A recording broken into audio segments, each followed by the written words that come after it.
Hey guys, it's time for part 3 of my Strat-o-matic game, a World Series Replay 2014 Game 7.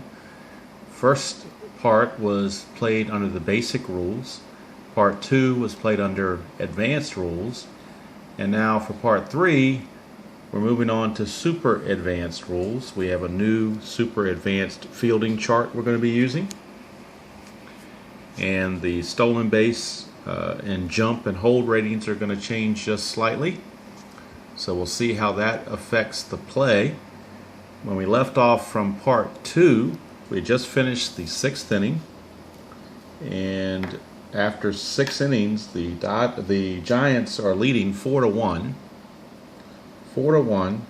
and to manage the Royals the way they would have been managed in Game 7 of a World Series, there are 3 innings left, and there have Super 3 relievers of Kelvin Herrera, Wade Davis, and Greg Holland. So even though there's lefties coming up to bat for the Giants and lefty Danny Duffy was in, Ned Yost has brought in Kelvin Herrera to pitch the top of the 7th. It's Game 7, all hands on deck, and he's not worried about lefty or righty. He just wants his best pitcher in there. So Gregor Blanco will lead it off, start the top of the 7th. He is 2 for 3 with a single and a stolen base. So we'll see what Blanco does here on his at bat against Kelvin Herrera. First pitch is a 2-9. 2-9 is a strikeout. So Kelvin Herrera right off the bat, effective even though it wasn't his card. It is now 1 away, and Joe Panik steps in. Joe Panik, and the roll is 6-9. 6-9 is a walk. So Herrera walks Panik. So 1 out, walk to Panik. Had Panik been a right-handed batter, it would have been a strikeout, but since he's a left-handed batter, it was a walk. So that's where the splits come in a little bit. All right, here is Buster Posey. Oh, and just out of curiosity, I'm going to check and see what Danny Duffy would have done on a 6-9 roll against a left-handed batter. He would have struck out. He would have struck out Joe Panik. So maybe there's some merit there, but you got to go with past history. And Kelvin Herrera was doing the job. So I just count that as an outlier. Here is Buster Posey. 1 on, 1 out. The roll is a 1-9. 1-9 is a ground ball, second base C. Second base C means that the batter is out and the runners advance. So that's where the letters come into play on those ground balls. So Posey is out 4-3 for the second out. Panik does advance into scoring position at second base. There are now 2 outs, and Pablo Sandoval is the batter. First base is open. You could walk Sandoval here and set up a force play at any base and pitch to Hunter Pence, and that's exactly what they're going to do. They're going to walk the Panda, so he will be given an intentional walk. That puts runners on first and second, and now you have the righty-righty matchup, Kelvin Herrera against Hunter Pence. So Pence, even though he is 2 for 3 on the night, here is the delivery from Herrera. It is a 4-11. A 4-11 is a ground ball, second base B, which means that's a force play. So Pence reaches on the fielder's choice, but Sandoval is out 4-6 to end the inning. Nothing doing for the Giants in the top of the 7th. We go to the bottom of the 7th. 7th inning stretch time, and it is the Giants 4 and the Royals 1. And new pitcher for the Giants is Tim Hudson. 6 innings he reached his point of weakness, and now that we're in the 7th, Bruce Bochy is going to a fresh arm out of the bullpen, and it will be Hunter Strickland. So Hunter Strickland is in to face Salvador Perez, Mike Moustakas, and Infante. So we'll see what Strickland can do, a hard-throwing right-hander facing Salvador Perez. Pitch is a 1-5. Is a 1-5 is a ground ball to short. Letter A, but that's irrelevant because bases are empty, so it's just a ground ball to short. Crawford throws to first, 1 away, and that'll bring up third baseman Mike Moustakas as the Royals try to get something going and get back close in this game. They're down by 3. Here's Moustakas. It's a 2-8. A 2-8 is a fly ball left field B. The B, of course, irrelevant because nobody's on base, so they're quickly 2 away. 2 up, 2 down. And that'll bring up second baseman Omar Infante. Omar Infante. Infante, a 1-6. Ground ball to third A. So it's 3 up, 3 down. Strickland ran right through the Royals in the bottom of the 7th. 3 up, 3 down, nothing across. We go to the 8th. It is still San Francisco 4 and Kansas City 1. Ned Yost has now went to his second of his 3-headed monster, Wade Davis. Wade Davis is now in the ball game to pitch the 8th inning. He will be facing Brandon Belt, Michael Morse, and Brandon Crawford. So let's see what Brandon Belt can do. Belt is 2 for 3 on the night so far. Here's the pitch. It is a 1-6. 1-6 is a strikeout against right-handed right-handed pitchers, I should say. So Wade Davis comes in firing and gets the strikeout to start the inning. So far, the super advanced results have not factored in yet, but we'll keep trying for one of those chart rating results. So let's see here. Michael Morse is 3-10. 3-10 is a ground ball third base A. So it's a grounder to Sandoval for out number 2. 2 away, and Brandon Crawford, the batter. Crawford has had a rough day. He struck out twice, and he's reached on an error by Duffy. So let's see. 5-6. 5-6 is a strikeout with a dot, but Wade Davis has not reached his point of weakness, so it is a standard strikeout. 3 up, 3 down, inning over. We go to the bottom of the 8th. It's still Giants 4, Royals 1. Okay, bottom of the 8th, and Bruce Bochy has gone to the pen, brought in Sergio Romo. He will be facing the top of the order for the Royals, Escobar, Aoki, and Kane. So here is Escobar, and here's the pitch from Romo. 4-9. A 4-9 is an in-home run. However, that means if the batter has normal power, it would be a home run. However, Escobar has a W in the power range, not an N. He is an N against lefties, not against righties. So therefore, it is just a single, not a home run. So could have been a home run, but Escobar does not have power against right-handed pitchers, so it's just a single. But it's a good way to start things off if you're the Royals. Here is Nori Aoki stepping up. And the pitch is a 3-10. 3-10 is a ground ball third base B, and this time the B is important. That means it's the fielder's choice. So Aoki reaches first base on the fielder's choice. Escobar is out third base to second base for the first out of the inning. Aoki replaces Escobar at first base, 1 out, and Lorenzo Cain steps up. Royals running out of outs. Here's the pitch. 4-6. 4-6 is a strikeout. So Romo strikes him out for out number 2. Now that will bring up Eric Hosmer. Eric Hosmer. And we have a break in the action as Bruce Bochy is motioning to his bullpen. It looks like we're going to get a lefty coming in to face Hosmer. Okay, we're back, and the lefty Javier Lopez, lefty specialist, is in to face Hosmer.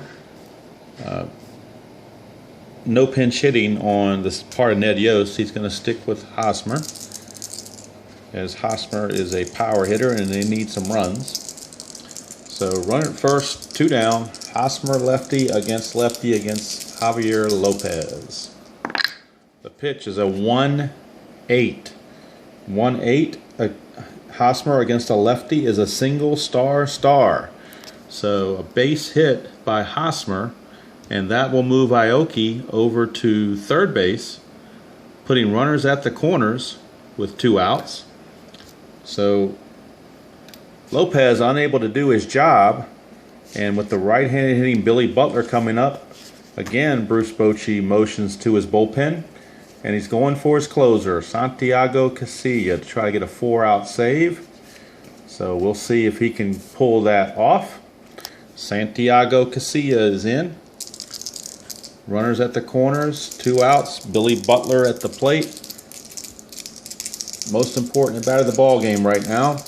And here is Santiago's delivery. It is a 5-3. 5-3 is a ground ball pitcher X. We finally have an X rating to look at, and it's for the pitcher.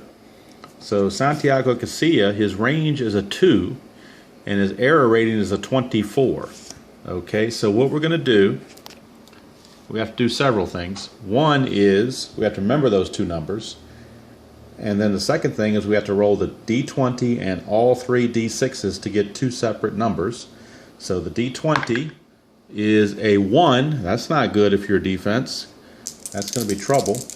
And your D6s total an amount of 9. 9. Okay, so we go to the advanced fielding chart for pitchers, the pitcher range category, and we said Casilla's range is a 2. So number 2 here, and the result was a 1. And that's showing up as an SI1. So it's an SI1. And now we go to the error rating. The error rating for Casilla is 24. So we're going to go through the error rating until we find 24, which is right there. And then we're going to read across and see if any of the numbers in the error E1 or E2 frame match the number that was rolled, which is 9. And these do not. This is 10, 11, 12, 15, 17, and 18. So there is no error on the play, so we default back to the S1 rating, or SI1 rating. So we come over here to the SI1 rating, and we look at the no, because there was no error, there was no rare play, and there was no error. So it says single, runners advance 1 base. So, turns out to be an infield single that was done by Billy Butler. He legged it out somehow. Infield single. That will bring in Aoki to score the run to cut the lead to 4-2. And that will move Hosmer to second base. So now the tying runs are on base with 2 outs still. And Alex Gordon, the batter. So you can see there how the super advanced chart works. You get a range rating and you get an error rating, and combine them. If there's no error rating, then you just go by whatever the range rating says. And a lot of times it can depend on if anyone's on base or not. Sometimes it does, sometimes it does not. It just depends. So Alex Gordon stepping in against Santiago. 2 on, 2 out. Royals have 1 run in. The tying runs are on base. Here is Casilla's delivery. It is a 1-8. 1-8. And that is a fly ball to left B, but the B doesn't matter because that's the 3rd out. So got out of the rest of that, but a run does score. And at the end of 8, it's the Giants 4 and the Royals 2. Okay, Greg Holland has come in to pitch the 9th and try to keep things right where they are. He'll be facing Juan Perez, Gregor Blanco, and Joe Panic. So let's see if the Giants can add to their lead or whether Holland can keep them at bay. First delivery, all 6s, 6-12, 6-12. And on on Holland, a 6-12 is a ground ball pitcher X. So we're right back where we started from as far as the ratings go. Now Holland is an E0, so he cannot make an error. He has a pitcher 3 for range, so that could come into play. Let's roll the D20, and it's a 14. So we'll check the range rating For a pitcher with a range of 3 and a roll of 14, we get a G2. So since Holland had a 0 error rating, we're just going to ignore that part and go straight to the G2 part. So we find G2 here, and we look at the no, which means there's no error. It says refer to the following chart and look up the final result. Okay, the bases are empty. So we go, it says batter. We go to batter. So now we go over here to batter on the Super Advanced ground ball chart, results chart under the term batter, and it says batter is out, runners advanced only if forced. So that was a simple ground ball back to the pitcher, throws out 1-3 put out for 1 away. So there's 1 away there, and we did not have to do the second check because Holland is an E0, so he would not make an error. All right, that brings up Gregor Blanco back to the top of the order, 1 out. Here's the pitch. It is a 5-5. 5-5 is Holland against lefty is a strikeout. So Holland strikes out Blanco for out number 2. And that'll bring up Joe Panik. Joe Panik. And so far the Giants are sticking with Casilla, but don't forget they do have Madison Bumgarner in the bullpen if needed. So here is Panik. It is a 4-8. A 4-8 is also a strikeout against left-handers for Holland. So Holland does his job, 3 up, 3 down. We go to the bottom of the 9th with the score, the Giants 4 and the Royals 2. And now, bottom of the 9th, Santiago Casilla is still on. He has a relief rating 2 and 5, so he's not at his point of weakness yet. And they do have, like I said, Madison Bumgarner is warming in the bullpen just in case. It'll be Salvador Perez, Moustakas, and Infante in the 9th, although we may see a pinch hitter for Infante.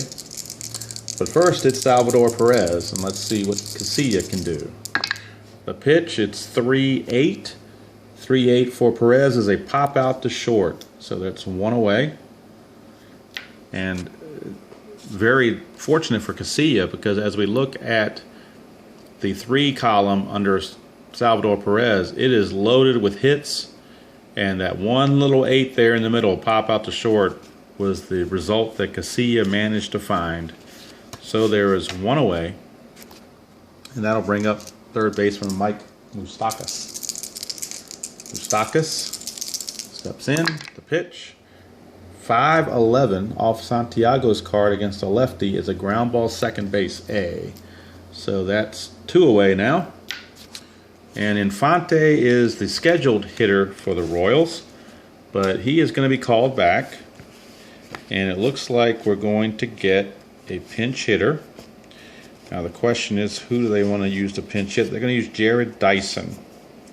So Jared Dyson is coming on, and he will be the new Kansas City batter, pinch hitting for Infante. So Dyson is up, last chance, trying to see if he can get on and get something started. Because if he gets on, we'll go back to the top of the order. So Casilla facing Dyson, and the pitch. It is a 5-6 against left-handers. 5-6 is a strikeout, and that is the ball game. So Casilla comes in, shuts the door. The Giants win it by a score of 4-2. Winning pitcher is Tim Hudson. The loser is Jeremy Guthrie, and Santiago Casilla gets the 4-out save, and the Giants win the World Series again. So that was the super advanced play. There weren't as many super advanced chances as I would have hoped for. We didn't get a chance really to do any of the stolen base features, but we did get a couple of checks on the super advanced fielding chart, although both of those were against pitchers, so didn't really get to do quite as much as we would have liked. But basically in the super advanced rule, you're checking range and error, whereas in the advanced rule, you're checking range first, and if that doesn't work, then we go to error. Where in this game, in the super advanced, both things are factored in right away. One thing to talk about that didn't come up, but I'll just do it as an example, and I think this has already been done on YouTube, but I'll just talk about it anyway, is how to do the steals in the Super Advanced game. Let's look at somebody like Jared Dyson, who runs a lot. He has two numbers beside his rating of AA, and that's 3 to 7.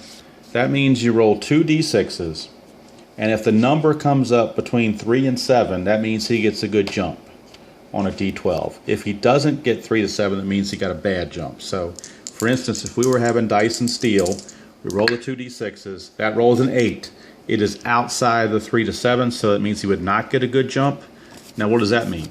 Well, he has two numbers up here rating-wise, 19 and 15. If he had gotten a good jump, we would have started with 19. But since it's not a good jump, we start with 15. All right, so he starts with 15. That means a 1 through 15 on the d20 he would steal. But then you have to factor in two other things, actually three other things. One is the fact that he's being held on first base. That drops it by 2. So all of a sudden now his number is now 13. Then we go into the pitcher and catcher routine. And the pitcher is a +2. So +2 would bring that back up to 15. But then I'm sorry, I was looking at Holland. Let's look at the Casillas, who I meant to say. Casilla is -3. All right, so Casilla is -3. And Infante, like I said, starts out with a 15. I jumped ahead of myself. We don't do the holding on first base until the very end. We do the ratings first. So 15 is his start rate because he did not get a good jump. We combine the hold and throw ratings for the pitcher and catcher, in this case Casilla and Posey. And whatever the combination is, it cannot exceed +5, and it cannot get lower than -5. So those are the outliers. You can't get any higher or lower than that. So, for instance, if Casilla here is a -3 and Posey had been a -3, that's a -6. But the highest you could do or lowest you could do, however you want to look at it, is -5. But in this case, in this real-world example, Casilla is a -3 on the hold rating. Posey his throwing is -1, so that's a -4. So we go back to Dyson, who would be at a 15. We take 4 away from that to bring him down to an 11. And then we take 2 more away because he's being held at first base. So that would be a 1 through a 9. 1 through a 9 because he didn't get a good jump. And then if you wanted to try the steal at a 1 through 9, you could roll the d20 and he would still be safe because he rolled a 5. So in that case, he would still steal the base even though he didn't get the best jump just because he's such a good base stealer. So I wanted to definitely get that part of it in there. It didn't come up in our actual game just because the pitching got to be pretty good. Didn't get too much into the robbing of home runs or blocking the plate because those situations never came up. It's in the rule. It's in the instruction book if you're really dying to know things like that. Most times that does not come up, and I imagine, I can't speak for everybody that plays this game on the board game. Computer game might be a little different, but I think most people, when they play Strat-o-matic board game, cards and dice, either play the basic version or the advanced version with maybe one possible super advanced thing added in. I don't know if many people play the whole thing super advanced all the way through. I mean, you really have to grind and work at that until you really get it down. I thought the advanced version was very easy to learn. It added in the things I like lefty-righty splits and the extra chances for defensive errors and things like that without bogging me down with too much to check. So that's the one I prefer personally, but the beauty of these board games, particularly solitaire, if you play it solitaire, is that you are the master of your own universe, so you can play it the way you like it to suit your taste, and that's all that matters. So anyway, I hope you guys enjoyed that. I just thought I would try doing it 3 parts in 3 different sections, because I saw the box and it said 3 games in 1. I said, well, let me go ahead and play 1 game and make it 3 games in 1. So that's what I attempted to do here. I know there are other videos out there, at least one I know of, where someone is explaining in different videos, going step by step, starting with the basic, then going to advanced, then going to super advanced, and things like that. But I wanted to try this as 1 whole game, completely all the way through 9 innings, and trying that format of basic for 1 to 3 innings, advanced for innings 4 through 6, and super advanced for 7 through 9. So I hope that came through okay. Not sure what else to add to this, because nothing else came up in those roles, and there's nothing else I can really think of in the super advanced that sticks out. For those that play the computer game, I know when I play the computer game, I go ahead and let it be super advanced, because the computer takes care of all that extra stuff for me, and I get to add in as much detail as I want. But when I'm doing the board game with the cards and dice and having to control everything myself, I usually play just simply the advanced version, and that works for me. But the important thing is to find out what works for you and get your most enjoyment out of it. And that's pretty much it. It's Thursday night, September the 10th. It's 7 o'clock here on the East, which means we're an hour and a half away from Tom Brady and his bunch playing football. I know this is a baseball video, but most of us who like baseball also like football. We're usually sports nuts in general. So I'm going to wrap this up and grab a bite to eat and get ready to watch some football and take a break from baseball for the evening. I might check in later on, but I'll post these videos. I've already posted part 1, and so I'm going to piecemeal these out, part 2 and 3, probably sometime tomorrow, to give everybody a chance to watch part 1 and then go forward on part 3. I'm trying to keep these videos all under 30 minutes so it doesn't take so long. But anyway, I hope everybody enjoyed that. I hope everybody has a great evening and enjoys some football and has a safe weekend. Remember, tomorrow is not the anniversary of 9/11, and we need not forget those who perished and those brave people who continue to serve our country and serve our streets, be it they policemen, firemen, EMTs, and keep everybody safe out there. Watch your neighbors back, and help keep us free and able to enjoy games like this, to be able to come back and relive our childhood. And that's what makes America so great. It's the only country I'd want to live in ever. So I hope everybody else has a wonderful evening, and I'm going to call it a night from here.